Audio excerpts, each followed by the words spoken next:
মাননীয় স্পিকার, আমি সর্বপ্রথম আপনাকে ধন্যবাদ জানাচ্ছি। আপনার সময় 5 মিনিট।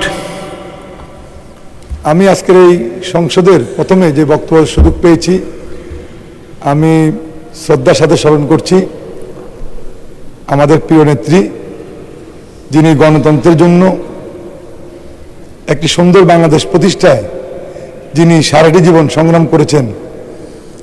আমাদের সে প্রিয় নেত্রী, সাবেক সফল প্রধানমন্ত্রী দেশনেত্রী মরহুমা বেগম খালেদা জিয়াকে আমি শ্রদ্ধার সাথে স্মরণ করছি। ফেনী 1 বেগম খালেদা জিয়ার স্মৃতি বিজড়িত ফেনী। আজকে এই সংসদে দাঁড়িয়ে প্রথমে বক্তব্য দিতে যে আনন্দ লাগছে, তার চেয়ে বেশি কষ্ট লাগছে যে দেশটি বেগম খালেদা জিয়া বিহীন এই সংসদ। আমি সকলের নিকট আমাদের নেত্রীর জন্য দোয়া চাইব, যাতে আল্লাহ পাক ওনাকে ব্যস্ত নসিব করেন। ফেনী 1 বেগম খালেদা জিয়ার নির্বাচনী এলাকা, শুধু ওনার নির্বাচনী এলাকা হওয়ার কারণে বিগত যে 16 বছর এই অবৈধ শেখ হাসিনা সরকার, তারা এই ফেনীতে কোনো উন্নয়ন করেন নাই। ফেনীর একটি সড়ক, যে সড়কটির নাম ছিল বেগম খালেদা জিয়া সড়ক, শুধু ওনার নাম হওয়ার কারণে এই 16 বছরের রাস্তায় কোনো কাজ করা হয়নি। আমি সেখানে বারবার গিয়েছি, দেখেছি, এবং নিজেদের উদ্যোগে আমরা নেমে নির্বাচনের আগেই সেখানে মানুষের চলাচলের জন্য আমরা কাজ করেছি।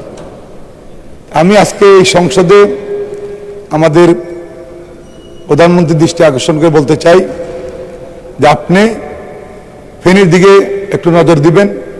যেহেতু বেগম খালেদা জিয়া নির্বাচনী এলাকা ছিল বিদায়ী এই এলাকার কোনো উন্নয়ন কর্মকাণ্ড হয় নাই।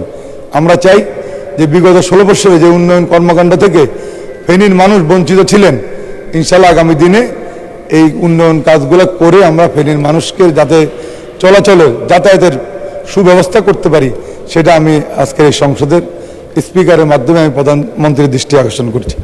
আরেকটি কথা বলতে চাই, মাননীয় প্রধানমন্ত্রী, ফেনীর মানুষের দীর্ঘদিন একটি প্রত্যাশা ছিল ফেনীতে একটি মেডিকেল কলেজ প্রতিষ্ঠা করা। নির্বাচনের আগে মানুষ আপনার নিকট দাবি করেছিলেন, আপনি নিজেও সেদিন কথা দিয়েছিলেন যে আপনি নির্বাচিত হলে, আপনি প্রধানমন্ত্রী হলে ফেনীতে একটি মেডিকেল কলেজ আপনি প্রতিষ্ঠা করবেন। আমি আশা করছি যে আপনি অতি দ্রুত যাতে ফেনীতে একটি আমরা মেডিকেল কলেজ পাই, সেই জন্য আপনি প্রয়োজনীয় ব্যবস্থা গ্রহণ করবেন। পাশাপাশি আরেকটি কথা বলতে চাই, এখানে ভূমিমন্ত্রীর দৃষ্টি আকর্ষণ করে বলতে চাই যে আজকে সারা বাংলাদেশের মানুষ যেই জমি, ফসলি জমি, সেখান থেকে মাটি কেটে বিক্রি করে আমাদের যে ফসল যাতে না হয় সেই জন্য কিন্তু এই ফসলি জমিগুলোকে নষ্ট করছে। আমরা এই বিষয়ে আপনার দৃষ্টি আকর্ষণ করছি যাতে আমাদের এই আবাদি জমিগুলো থেকে মাটি কেটে নিয়ে এই যাতে ফসল উৎপাদন না হতে পারে, যে প্রক্রিয়া চলছে, সে ওই সমস্ত কাজগুলো থেকে আপনি আমাদের ফসলি জমিগুলোকে রক্ষা করার জন্য ব্যবস্থা নেবেন, সেটা আপনার দাবি করছি। ইনশাল্লাহ আগামী আপনাদের সকলকে, মাননীয় স্পিকার, আপনাকে ধন্যবাদ জানাচ্ছি। আসসালামু আলাইকুম।